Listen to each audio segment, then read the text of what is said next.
किकोरू और रेनो बात ही कर रहे थे तभी काफका अपनी कार उठाकर रख देता है। किकोरू उसे देखकर शॉक हो जाती है। रेनो उस पर गुस्सा करता है क्योंकि उसने मना किया था काजू वाला पावर यूज करने। फिर हम देखते हैं उन सबका टेस्ट स्टार्ट हो गया। सभी टेस्ट देते हैं लेकिन काफका अच्छा परफॉर्म नहीं कर पाता। इस बार अच्छे अच्छे कैंडिडेट्स आए हैं जिसमें से किकोरू भी है।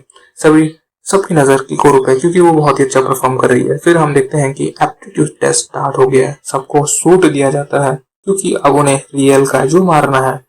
सबको रूल्स बता दिया जाता है। सबके सूट में एक कॉम्बैट पावर होता है। सबको अच्छा परसेंटेज देखने को मिलता है पर वही काफका को 0% मिलता है। उसका मजाक उड़ाता है सब लोग। फिर सभी अंदर जाकर काजू को मारते हैं। यहाँ भी किकोरू सबसे आगे है। ये एक लास्ट चांस है काफका के पास डिफेंस टीम ज्वाइन करने के लिए। अगर ये टेस्ट वो पास नहीं होगा तो वो कभी भी और डिफेंस टीम में ज्वाइन नहीं कर पाएगा। रेनो और काफका आगे बढ़ते हैं और वो एक काजू को देखते हैं। काफका के पास काफी जानकारी है काजू के बारे में। वो बाकी लोगों की मदद करता है। फिर अचानक काजू उस पर अटैक कर देता है और वो घायल हो जाता है। वो काजू उसे मारने ही वाला था तभी किकोरू उसे आकर मार देती है। काफका उठ नहीं पाता। अभी उसे देख रही होती है। अगर वो नहीं उठता तो वो फेल हो जाएगा। काफका उठता और हम देखते हैं कि उसका कॉम्बैट पावर अब इंक्रीज हो रहा है। रेनो उसे अपने ऊपर बैठा लेता है और वो दोनों आगे बढ़ते हैं। वहाँ किकोरू सभी काजू को मार देती है। सब लोग शॉक हो जाते हैं।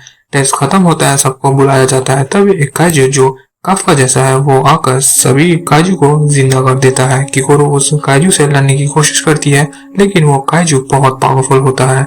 किकोरू बुरी तरह से घायल हो जाती है। डिफेंस टीम जल्दी से वहां पहुंचने की कोशिश करती है। अब हम किकोरू के बचपन की स्टोरी को देखते हैं जहां उसके पापा उसे एक पावरफुल सोल्जर बनने को बोलते हैं।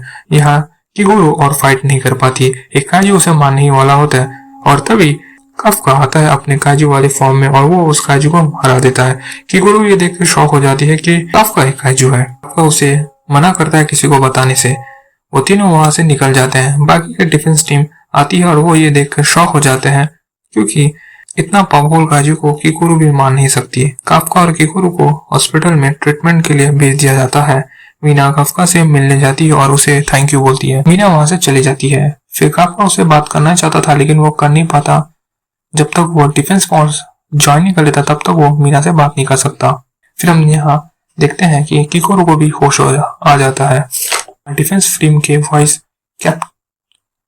कैप्टन होशिना किकोरू से पूछताछ करने के लिए चला जाता है। किकोरू से पूछते हैं उस काजू को किसने मारा।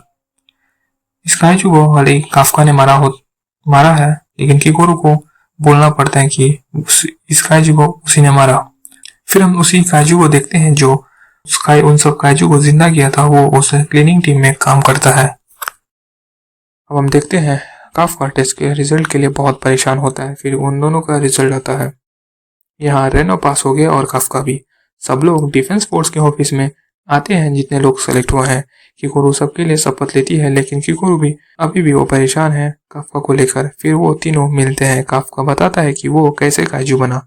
फिर किकोरू भी बोलती है कभी भी तुमने किसी इंसान को मारा तो मैं तुम्हें मार दूंगी। तो काफका भी बोलता है हाँ मार देना। हम देखते हैं सबकी ट्रेनिंग शुरू हो गई है। यहाँ होशिना भी काफका के ऊपर नजर रख रहा है। उसे थोड़ा शक है काफका पर।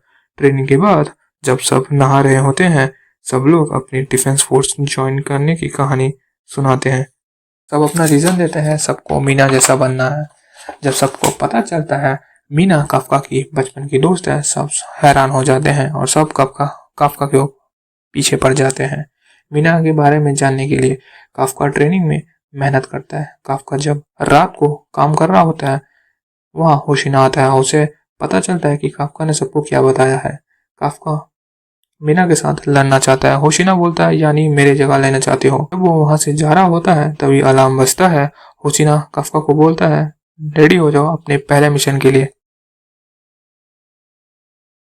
आसपास के एरिया को खाली कर दिया जाता है। सारे डिफेंस फोर्स रेडी हो जाते हैं उस बड़े से होंजू को खत्म करने के लिए। काफका भी बहुत एक्साइटेड होता है। फिर सब पोजीशन लेते हैं और उन छोटे काजू को पहले खत्म करते हैं। किकोरू रेनो बाकी जितने भी डिफेंस फोर्स के मेंबर्स थे वो सब अच्छे लड़ते हैं। यहाँ काफका एक काजू से पता करता है कैसे इन्हें मारना है। मीना उस होंजू को मार देती है और वो होंजू खत्म हो जाता है लेकिन उस होंजू से छोटे छोटे काजू निकल कर आते हैं। अब हम देखते हैं होशिना काफका से बात कर रहा होता है तभी एक काजू पीछे से अटैक करता है और होशिना उसे कुछ ही सेकंड में मार देता है। यहाँ से हम देख सकते हैं होशिना कितना पावरफुल है। रेनो और इहारू वही काइजू को देखते हैं जो उस टेस्ट वाले दिन भी आया था।